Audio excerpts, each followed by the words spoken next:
Are we going live, or are we actually live? We are live now. We are live. Well, that's a first for today. All right, so we have no more exploding dogs, snoring babies. All right, let's get rolling here. On today's show, I am very pleased to have a former guest, a current friend, a former host and a current host, also a current friend. Well, and should I leave it as a mystery who they are? No. Those people would be JR Murdock and Jeffrey Hite, and I'll let you figure out who's who in a moment. But we are continuing in what has become a bit of a series talking about some short stories that were written for the anthology that Jeffrey Hite and I put together called Dimensional Abscesses, which is available for sale as an ebook right now. And if you're wondering what those little bursts of noise are, JR Murdock has some exploding dogs in the background. Yes, dogs have a tendency to explode. I hate that. And it's not even because of your singing, unlike Shrek and the birds, which is one of my favorite inside jokes ever. So welcome to the show once again, gentlemen. Thank you, Mike. I do appreciate being here. Thank you, Jeff. It's been a while since I've talked to you. Actually, I don't think I've ever talked to both of you together. I've talked to both of you separate many times, though. Yeah. That's because we're the same person. Yes, it is. It's just. Is that why I've never seen the two of you together before? Yes, it's true. Wait until a little while, and the universe will explode as we get closer to the end. It's true, and now you have learned the secret to the name of our press, Evil Alter Ego Press. So if the universe is going to explode, and I've got exploding dogs, that means my dogs are going to turn into universes? Ooh, that's deep. Wow. Okay, so my brain just exploded. Thank you, everyone, for listening today. It's been a pleasure talking to you. I hope you can join us again in two. No, just kidding. Pieces back together. Yes, exactly. I'll try to suck my brains back into my skull. So, yes, as I said, we are going to be talking about JR's story and kind of how he came to it and who he is again, because I know all of you need a reminder of who JR Murdock is, and of course Jeffrey Hite is always in need of being people being reminded who he is. So why don't we begin, Mr. Murdock, with you telling my listeners a little bit about yourself, your writing, podcasting, editing, dog exploding, and so on. I am JR Murdock, owner of the famous Exploding Dogs. I am also the author of the podcast novel V&A Shipping, which came out quite some time ago now, but still gets a lot of people listening to it, which is fascinating to me. I also did the podcast novel of Billy Barbarian, and along with Mike Plested and Scott Roche, we did the Action Pack podcast, where I released Golden West. Well, mostly Mike Plested and Scott Roche. Scott, he was a piker and dropped out early. Yes, he unfortunately had too many irons in the fire and had to take one out, and that just happened with the Action Pack podcast, sadly. Yeah, when you're going to make a mistake, you might as well make it a doozy, and dropping the out of Action Pack was the biggest. Yes. Anyway, I interrupted you talking about who you are. Keep going. I know you got lots. I also have many, many books out there on on Amazon. I've also done many short stories. My next novel I hope to be releasing will be the Giant Robot Planetary Competition, which is about giant robots fighting for the mineral rights to an entire planet. And there's, of course, prize money involved and layers of competition, and hopefully that'll develop into a series. That one is set in the V&A Shipping universe, so Vic, Joey, June, and the crew all make an appearance in there, which is rather fun. And when is that book coming out? Because, I would have to challenge you on it being the next one if it's not before June. I'm hoping in the next 2 weeks that one will come out. Okay, then it is in fact the next one coming out. You've missed a fairly major one though. Yes, the biggest one that just recently came out would be Dimensional Abscesses, which I have a short story in called Welcome to the Deluxe Dairy, and I highly recommend that story because what's better than vampire cows? That's true. And in June, what else is coming out? In June, there is a novel coming out by this guy, Mike Plested and JR Murdock.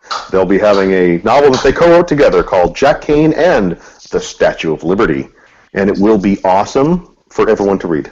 That's right. See, I knew if I threw you enough life rings, you'd eventually catch the right one.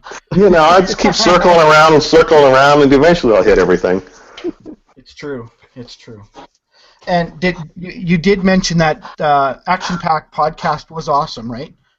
Yes, the Action Pack podcast was awesome, and hopefully, if I can get one co-writer and a second co-writer, we can get a second season out, which would be awesome, because I've already written Season 2 and Season 3 of my story, and I'm kind of waiting for it to come back around. Yeah, well, your story was Golden West, right? Which was kind of a Western steampunk. Yes, it was. And mine was Boy Scouts of the Apocalypse, which, since I'm talking about me, my favorite topic, will be coming out in June as a novel called Scouts of the Apocalypse.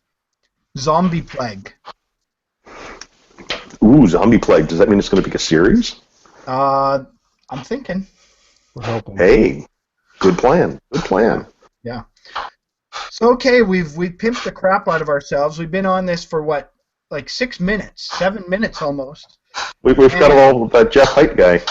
He hasn't said a word yet. And we haven't actually talked about anything interesting yet. Hey, I'm very interesting. Well, yes, you are probably your greatest fan, too, I would say. Probably. Yep. So Jeff Hite. Yes. You lurker, you. I am a lurker. That's what I'm here for. It's good he did say lurker, because earlier he was telling us he was a looker. Hey. I believe he said something to the effect of he is the prettiest man in his family. That was before the video went live.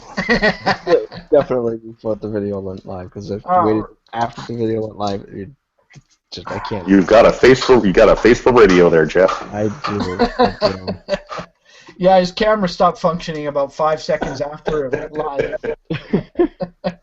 Just kidding, Jeff. Just kidding. That's Jeff quite is all right. indeed probably the prettiest of the three of us, quite honestly. Okay, and the conversation is rapidly falling apart. So why don't we get back on track? Yes, we are here to talk about Dimensional Abscesses, which is the anthology. I can't even call it an upcoming anthology anymore, because the ebook has now been live for a little over a week, which I think is pretty awesome. I'm really excited. I think we have not only a fantastic group of stories, we have probably one of the best covers I've seen this year. Yeah. That cover rocks. It really does. And I mean, it's worth it just to buy. Yeah, I mean, it's worth buying the book just for the cover, quite honestly. But then you get 10 stories that are equally awesome. Right. Like Deluxe Dairy. So let's talk about Deluxe Dairy. Vampire cows. It is a subject that I have read about many, many, many times. Not even in my imagination. This was the first vampire cow that I've ever heard of. Yeah. So there's a lot of ways to ask this question, Mr. Murdock. I'm just going to ask it this way. What in the hell were you thinking? Well, I saw Jeff's post about portals that go to places you don't want to go. And somehow my mind went to portals that are in places you don't want to go in the first place, let alone go to where they end up at. So, of course, mine wound up in the back end of a cow. Yes. And for those of you who have been raised in the country around, the wonders of nature and the birthing of babies and all that good stuff, yeah, you can feel free to be nauseated at this very moment. And the rest of you who are oblivious, there's some pretty good description in there if you want a better idea of what's going on in history. Yes, and when the main character is putting on that shoulder length glove, that's about all you need to know, because it does need to be shoulder length. Yes, it does. And I did grow up in the Midwest, so I grew up around dairy farms and cows, and I got to experience firsthand the entire process that goes involved into checking cows and checking calves and making sure they're all right and viewing the entire birthing process. So it's one of those things that unless you're living it, you don't really want to experience that. It truly is a miracle of nature, is it not? Yes, it is, and it is pretty disgusting. But it's nature. Yeah, it's natural. That means it's a good thing, isn't it?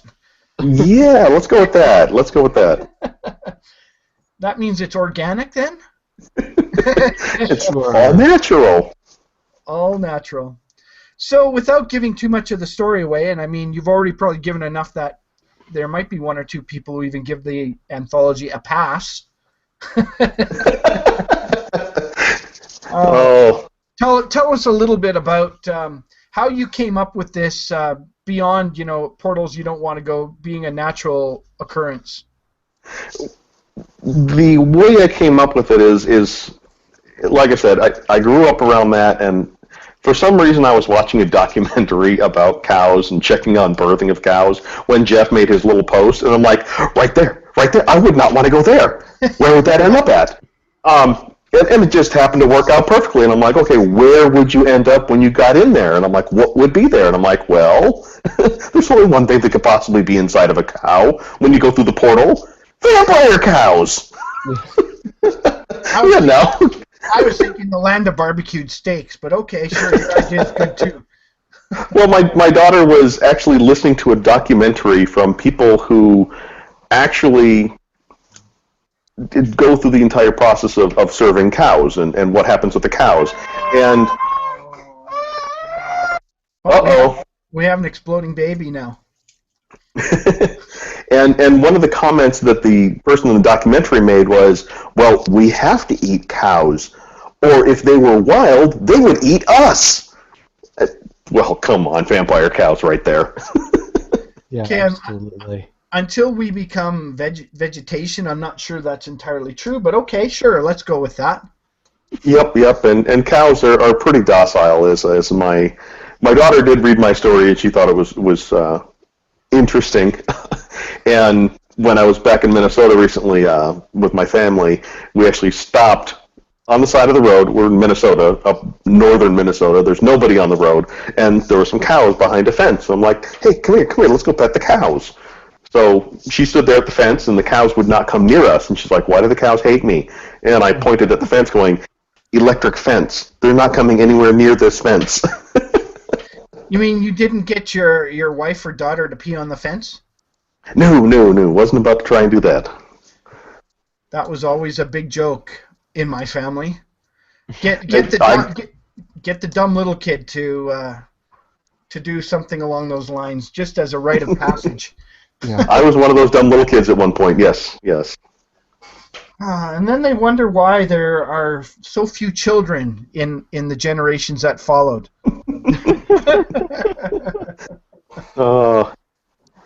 Oh dear. Yeah, no, it was a fun story, and I've got to say that's one of the things that I especially like about doing this particular anthology.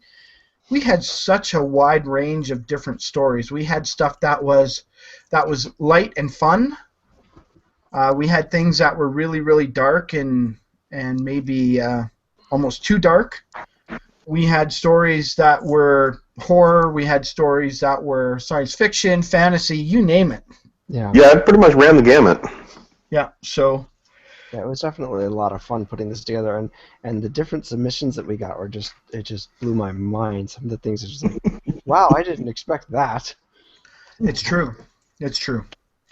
And so now we are in heavy duty promotion, I guess, overall. We have managed, I think, we have sold something like 40 books already in the first week, I think, haven't we? Yes. So that's actually for a first book for a press that's never had a book before, and it's only an ebook. I think with our limited reach, we're doing not too bad. Yeah, I think it's going to get better now that we have the e-cards out there. So that's true. Yes, and definitely once the authors get their e-cards, like me, I have people I know will be chomping at the bit to throw money at me so they can go grab a copy of the book. I love it. Lovely. So I guess my question then JR, is what kind of things are you going to be doing as a promotional and a marketing plan for the anthology, or have you even given it any thought? Well, I was thinking about standing on the freeway naked, but then I decided, no, getting arrested is probably not a good way to lead into that. I was thinking about doing pictures. While it's taken away. Yes, yes. I was thinking about sticking my head in a drain pipe and then taking a picture of my backside. It's like, no one wants to see that. Beyond that, some of the other things I'm looking at, I will be doing another Facebook push, pushing out to some friends, going on Twitter. I do plan on getting on other podcasts. One of the fun things I'm hoping that will work out well, and I just got the blessing from my editors, is to have Welcome to the Lux Dairy produced as an audio production, which will hopefully get many ears on the story and get people going, hey, I got to get the rest of that book, and they'll come around and pick up the book. Yeah, that's a great idea too, and your editors are thrilled with that idea. And I would say, Jeff, from our perspective, and this is something that I really want to stress to all of the writers out there.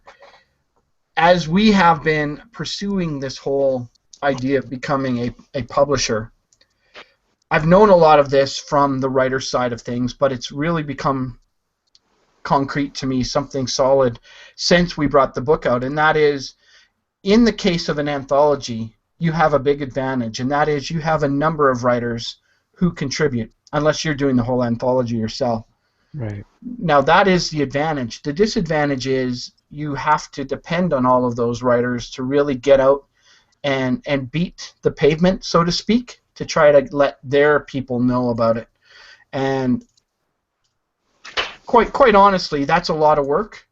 And when you're part of an anthology, you may or may not decide that you want to be bothered to spend all that time on something that, like in our case, was a fairly low budget production. Right. But at the end of the day, I know what we've tried to do is we have tried to make it so, like the drop cards, as an example, are available to our authors to sell, so they can actually make a little bit of money. And if we sell enough books, then we'll do a print run, and that will also be available to them. Right. Exactly. Print book, yes. We like print book. I would love to see a print book. Yeah, I would love to as well. I mean, I've been doing cons as an author for the last 2 years, and that first year was kind of rough. I went and I had one book on the table, just one. And so people come and look at you and they say, do you have anything for, and they give you a genre or a audience, and you have to smile sweetly and say, nope, this is it. And having 5 or 6 books on your table is a really nice thing to do, especially even if they're anthologies, but especially if they're anthologies with fantastic covers. Yes. Yes. So as you said, it was a low-budget production, but by no means was it low quality. No. That is the beauty of the tools that are available now. Is we do in fact have the capability to put out a really solid, good-looking book, and I think the quality of the stories really will sell it. Yeah, I think that's one of our big selling points is yes, we have an absolutely beautiful cover, and that really helps. But I think once people flip that first page and they say, hey, wow, these stories are awesome too, that makes a big difference. Yep. Where else are you going to find a vampire cow? Potential reference to a historical homicidal figure. Yep. What else have we got in there? We've got some Greek mythology in there. We've got some plumber cracks in there. Lots of plumber cracks. Time travel. We've got travel into different worlds. Yep. We've got death and destruction. Definitely death and destruction. Lots of death and destruction. Almost too much death and destruction for one story. Love Almost. Death and destruction. Yeah. So go ahead, JR. That's one of the fun things about an anthology like this is you throw an idea out there, and it's such a simple, basic concept. everybody's mind goes in a completely different direction, and you never know what you're going to get. That is so true, and I'm glad you brought that up. I mean, because we originally called it The Portal Under Your Sink, stories of places you don't want to go, and that came from Mr. Jeff Hite and, blowing a hole in the ceiling with his upstairs sink, literally. Mm-hmm. So, we actually had stories that took the whole portal under the sink idea, and that is exactly what the story is about. And then we have other rather disturbed individuals writing stories about vampire cows. Right. Me? Yeah. Don't know what you're talking about. The cows will eat us if we don't eat them first. Absolutely. Well, and I may get hate mail for this, but what PETA seems to forget some days, and I don't totally disagree with them, but what they do seem to forget on occasion is that if certain animals were not part of our food source, they would probably be extinct. Mm-hmm. I'm just Probably. Just saying. Cows are not smart beings. I'm not saying that we're doing them a favor exactly. But you're not saying. But I mean, yeah. Anyway. All right. So I think we're starting to run out of time, and we haven't really talked about you enough yet, Mr. Murdock. Uh-oh. So what else do you want to tell us about yourself? Where can people find you? If you come to Southern California, the San Diego area, it's always sunny. It's always morning because it's Southern California. Why wouldn't it be morning here? Or you can log on to the internet. I heard this is a really cool thing. And you can go to jrmurdock.com, which is just the letter J, the letter R. My first name is J, not other strange things that people try and make it out to be. But it is jrmurdock.com. You can also find me at ofgnomesanddwarves.com, which probably after Jack Kane comes out, I'll be releasing the first book in the Of Gnomes and Dwarves series, which, since I've had the domain registered since 1997, I should probably actually get that book out there. I think that would be a fantastic idea. Me too. And I would like to say, on behalf of the California Tourist Board, thank you very much. I wish we could have gotten to more places. I wish my truck was in better condition to go cruising around, but we did get a couple of tours of the city, and we didn't get to any of the diners, drive-ins, and dives places, but hopefully you'll be able to come down for another visit and we'll be able to do that. That's true, and what Jay is referring to is I was actually privileged to go down to San Diego for World Fantasy when it was there, and JR Murdock and I were a 1-2 punch that we dominated the con. And if you were there, those badges. It was those badges. It was the badges, and we did need those stinking badges in that case. But if you don't have any recollection of us dominating the con, if you were there too, you were drunk. That's all Yes. I can say. You know, when you lean down for Neil Gaiman to sign the book that you have in front of him, and he sees your flashing badge, and he pauses, and he looks at the badge, looks at you, and goes, "Brilliant. You know you did something right." Well, or when you're standing at the elevators and Robert Silverberg looks at them and says, "That's not a complete sentence." "Oh, but that is." Yeah, okay. Very good. Yeah, that was good. Good times, in fact. So Oh, yeah. we'll have to arrange for World Fantasy to be there again. Yes, we'll definitely have to call them and make them bring it back to San Diego another time. Okay, well, you start working on that. As soon as you sell enough books, we'll get Mysterious Galaxy a few copies of the print. All right. And where else can my listeners find you besides jrmurdock.com? And that's Murdock with a K, not the same as my Mick Murdock, by the way, with an H. That's jrmurdock.com. Yes, it is Murdock with a K. Or at ofgnomesanddwarves.com. You can say it. You can say honest. You can. I can. And I also hide out at podiobooks.com. I've got 2 books over there. You can also find me at the actionpackpodcast.com. Yeah, is it the Action Pack or is it just Action Pack? I don't remember. It's Action Pack Podcast. Yes. And we will have a second season eventually. Right, and you can also find me at Writers with Beards. No, you can't find me there. Yeah, and I think that's most of the places. And if you want to find me on Facebook or Twitter or Instagram or any of those places, just stop by JR Murdock or Of Gnomes and Dwarves, and I'm there. If you go to ofgnomesandDwarves.com, you can also sign up for my newsletter, which one of these days I need to actually start sending out so people can get an idea of what I'm doing. I think I have 5 subscribers, and maybe if I actually sent out newsletters, I'd actually get more subscribers. Who knows? Well, you'd like to believe that. I have 4. Hey, I'm ahead of you. Yep, you're winning. You're winning. Well, thank you, sir. Good to have you on the show. Sorry, Jeff, I didn't really give you any chance to talk at all tonight. That's better. Is Jeff here? Jeff's here. Jeff's the silent. He's the editor, the sound editor anyway. So. It's Mike. Yeah. Did you hear the big news? Jeff Hite is now the chief marketing officer and senior publisher or senior editor for Evil Alter Ego Publishing. All right. He just keeps piling titles on until I say, "Would you stop? I can't do it anymore." I'm gonna do it anymore, Captain. The engines are gonna blow. I'm waiting to see how much he can take before he's crushed under the weight. and official plumber. Yeah. Yes, and the official destroyer of ceilings. Yes. And the official baby maker of the Hite family. Yes. No, okay, we're going too far now, right? Yes. You're only half of the duo. Yes, only half of it. Half. And all right. The less important half, but yeah. There you go. Yeah, I was gonna say he's got the easy part. Yeah.